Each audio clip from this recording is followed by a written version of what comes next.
Salut tout le monde et bienvenue à ce podcast spécial Coupe du Monde 2026 et propulsé par leschums.com. Les chums, c'est ça.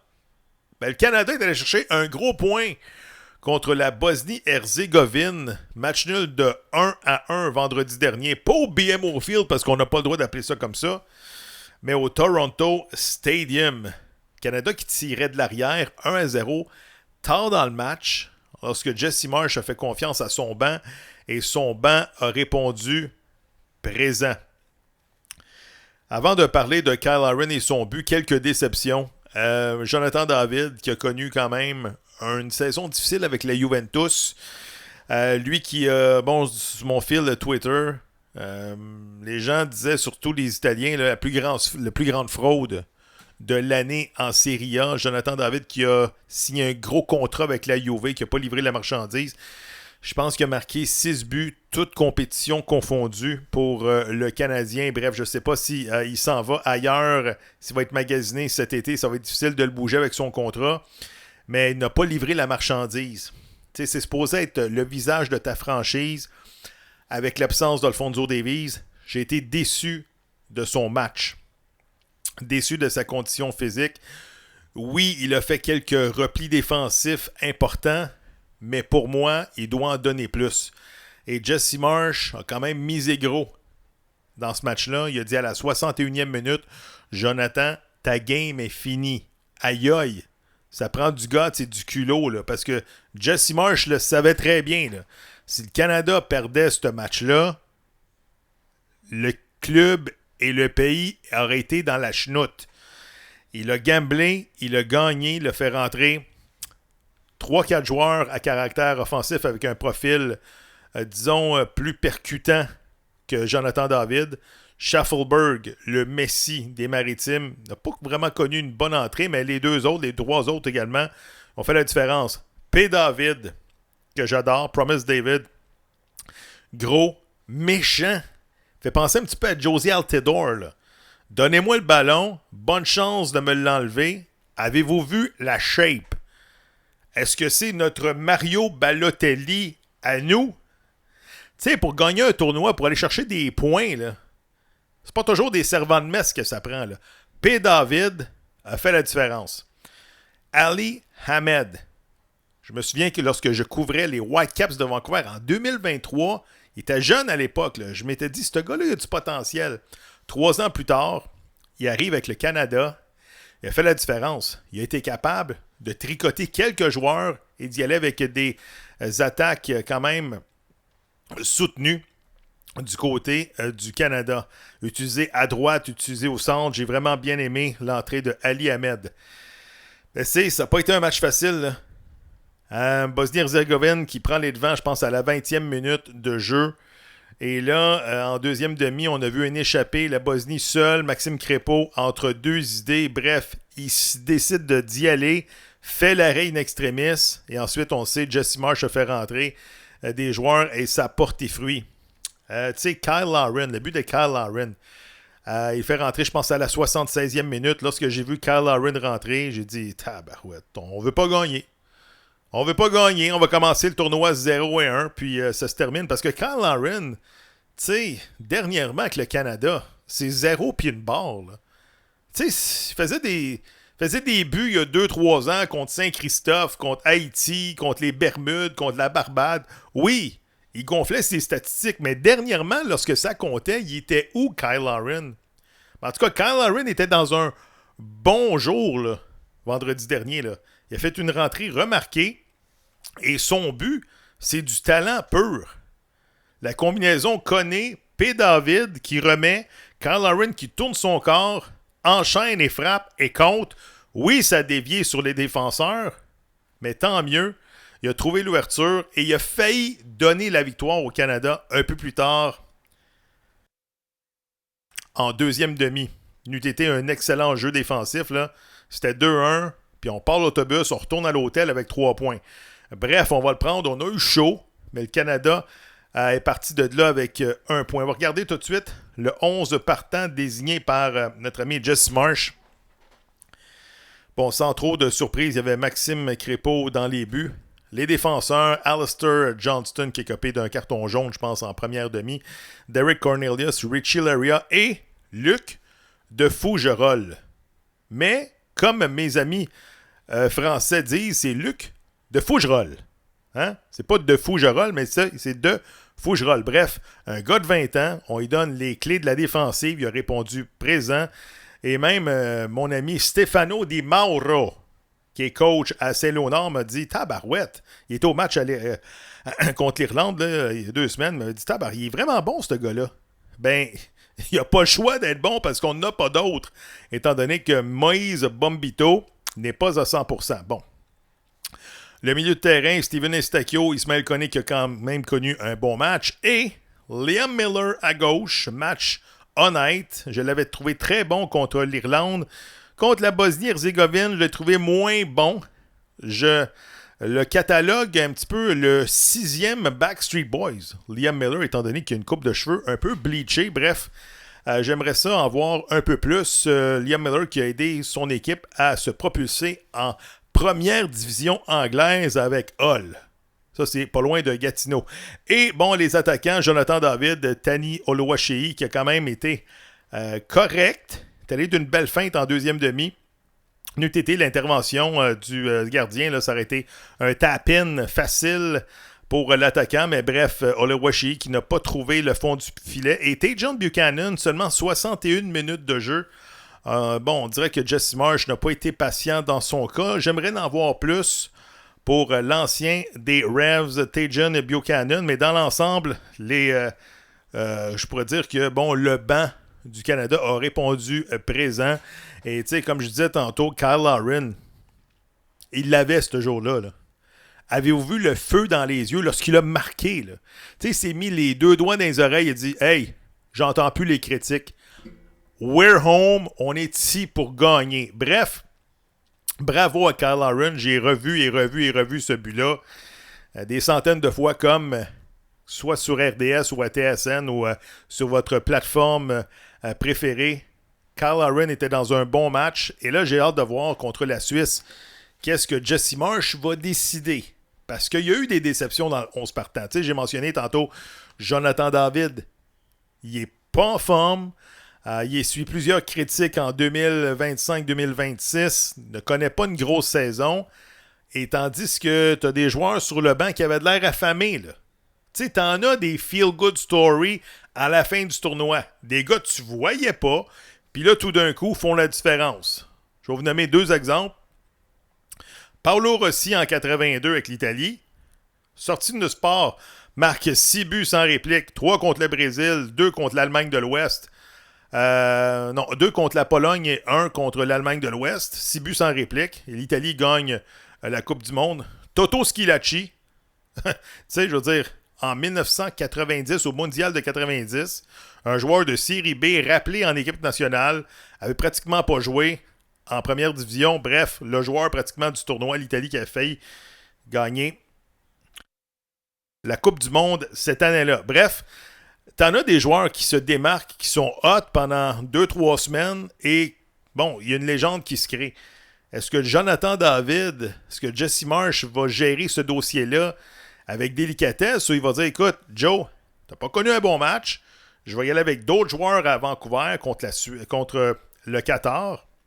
Ça se peut, ça. Tu sais, pour revenir, la Suisse qui n'était pas supposée faire match nul contre le Qatar. Là.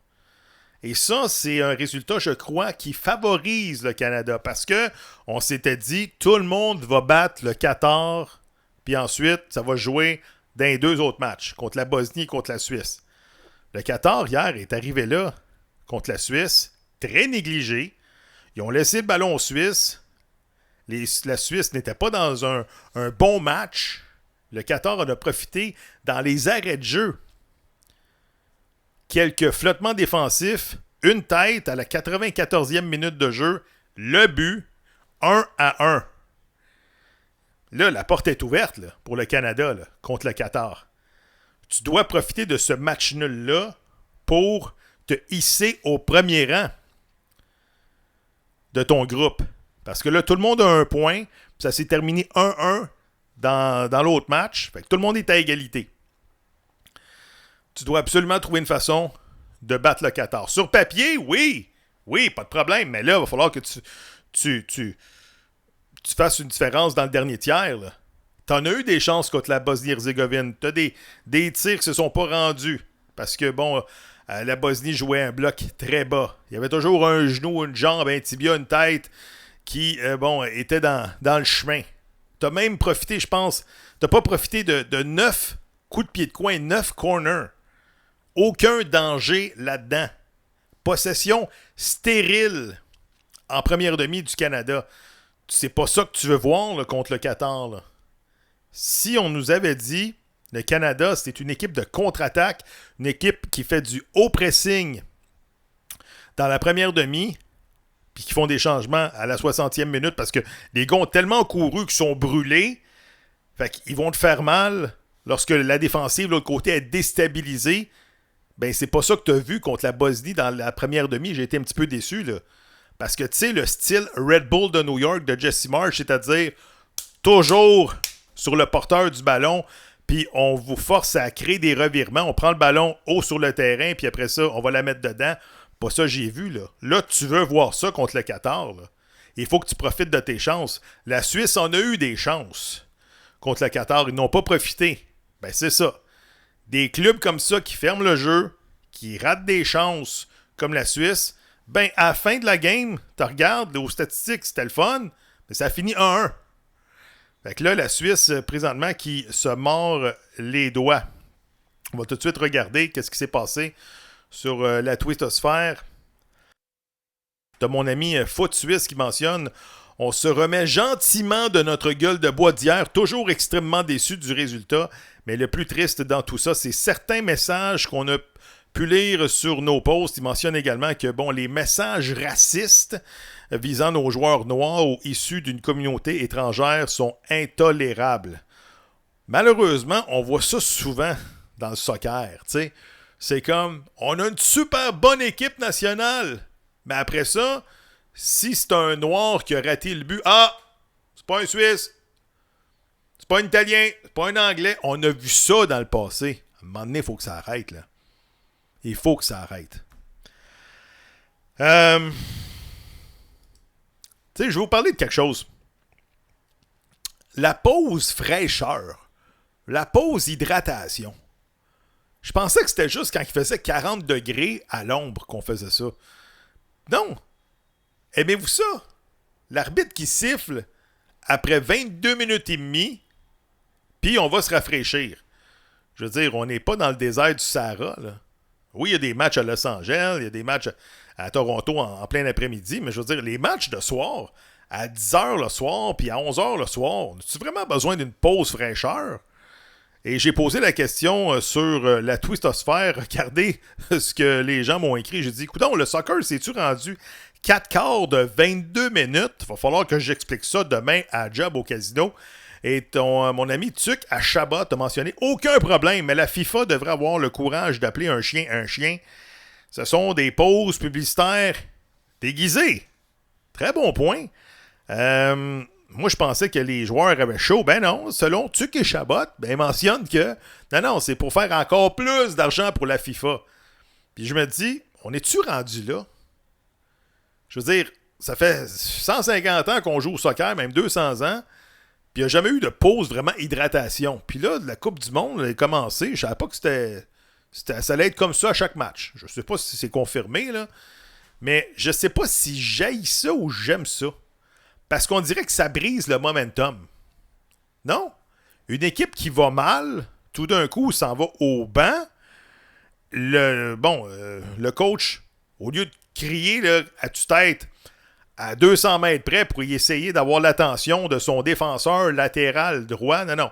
Il prend une pause, il prend comme un genre de time-out déguisé, puis il réorganise le tout. Puis là, tout d'un coup, on voit que ça change de bord. Un peu comme le Brésil hier. Avez-vous remarqué? Le Brésil qui s'en est nulle part, je pense qu'on jouait contre qui? Le Maroc. Ça s'est terminé 1-1. Puis on dirait qu'après le time-out, le Brésil s'est replacé. Bref, comment je pourrais dire ça? Quelques résultats hier ou depuis le début de la Coupe du Monde. On va regarder tout de suite le classement. Là. Bon, Mexique, 3 points avec la République de Corée dans le groupe A. Ils sont premier et deuxième. Regardez le groupe B, comment c'est serré, un partout. Groupe C, l'Écosse qui a battu justement Haïti par la marque de 1-0. Je pense que Haïti méritait un meilleur sort. A raté quelques chances en or. Et le Brésil a fait match nul contre le Maroc 1-1. Les États-Unis qui ont battu facilement le Paraguay le Paraguay par la marque de 4-1. Une belle entrée dans le tournoi pour les Américains. Bref, les autres résultats, là, l'Allemagne qui a disposé facilement du Curaçao 7-1. C'était 1-1 à un moment donné, cette game-là. Avez-vous remarqué? Peut-être, la surprise du tournoi jusqu'à maintenant, l'Australie qui a battu la Turquie par la marque de 2-0. Je me souviens, l'Australie qui avait joué contre le Canada l'été dernier. Puis je pense que le Canada s'était incliné 1-0, je crois, si je ne m'abuse. Ou ça s'était terminé 0-0. Je me souviens plus, mais c'était un match assez plate. Puis tout le monde sur la galerie de presse, on disait l'Australie est venue ici, mais ils ne sont pas venus ici pour donner un spectacle. Et hier, ça a été un petit peu la même chose. La Turquie qui a dominé largement toute la rencontre. Ont raté des chances en or, l'ont pas mis dedans. Le gardien a fait des gros arrêts. L'Australie, 2 contre-attaques, bang bang, fini 2-0. C'est comme ça que les légendes sont forgées dans la Coupe du Monde. Le plus grand tournoi du monde, la Coupe de Feu, comme dans Harry Potter. Écoutez, quelques choses qui me tapent un petit peu sur les nerfs. Pas qui me tapent sur les nerfs, mais je trouve ça un petit peu comique. Tu sais, la fameuse chanson des supporters du Canada qui disent « Ho ha Canada! Ho ha Canada! » Tu sais celle-là, là, on dirait ils disent c'est où ça le Canada? C'est où ça le Canada? Où ça le Canada? C'est où ça le Canada? Tu sais, ça me fatigue un peu. On dirait que j'entends ça dans mes oreilles. Bref, je trouve ça vraiment comique. Le tournoi est lancé. J'espère que vous avez du plaisir. Le prochain match du Canada, c'est au BC Place, au Vancouver Stadium, là où les Whitecaps vont probablement déménager à un moment donné dans un avenir. Et puis, Canada doit gagner. Il doit gagner contre le Qatar. Je pense que le match est à 17h45, si je ne m'abuse. J'ai hâte de voir le 11 partant de Jesse Marsh. Qui sait? Peut-être qu'Alphonse Davies va être à 75% de ses capacités. Ils vont peut-être le voir en fin de rencontre. Pourquoi pas si on a besoin d'un résultat? Ça serait-tu magique, hein? Davies, en fin de match, qui marque un but incroyable devant les siens. On sait qu'il a déjà joué pour Vancouver. Et tu sais, une petite parenthèse, ça n'a pas rapport. Là, j'ai pas parlé à mon ami Max Truman, qui a mentionné que Max, qui suit les activités, on sait, de l'Impact de Montréal, qui est, sans l'ombre d'un doute, l'informateur numéro 1 le mieux branché sur le beat de l'Impact, qui dit « Je ne serais pas surpris de voir l'Impact investir de 5 à 10 millions dans le prochain mercato estival. » Je dis « Tabarouette. » J'espère qu'il a raison. Parce que selon moi, tant aussi longtemps qu'on n'a pas la garantie que le stade olympique va être rénové puis qu'on a de l'argent pour rénover ce stade-là, puis on ne sait toujours pas ce qui va se passer avec le club l'année prochaine dans la saison hivernale. Je pense pas que les Saputo vont allonger 10 millions ou 5 à 10 millions pour un ou deux joueurs, en sachant très bien qu'il n'y a aucune certitude pour la saison 2027-2028. Je peux me tromper, là. Ça, c'est juste mon feeling. En tout cas, j'ai hâte de reparler à Max dans probablement la semaine prochaine. On va essayer de faire un petit bloc, là, Impact de Montréal. L'Impact de Montréal qui recommence ses activités tranquillement, mais sûrement à, s'entraîner. Écoutez, c'est déjà la fin de l'émission parce que, écoutez, il faut jamais me coucher, puis j'ai du soccer à aller regarder. Là. Fait que, à bientôt. On se reparle très bientôt. Suivez-moi sur toutes les plateformes inimaginables sur letchum.com. Salut!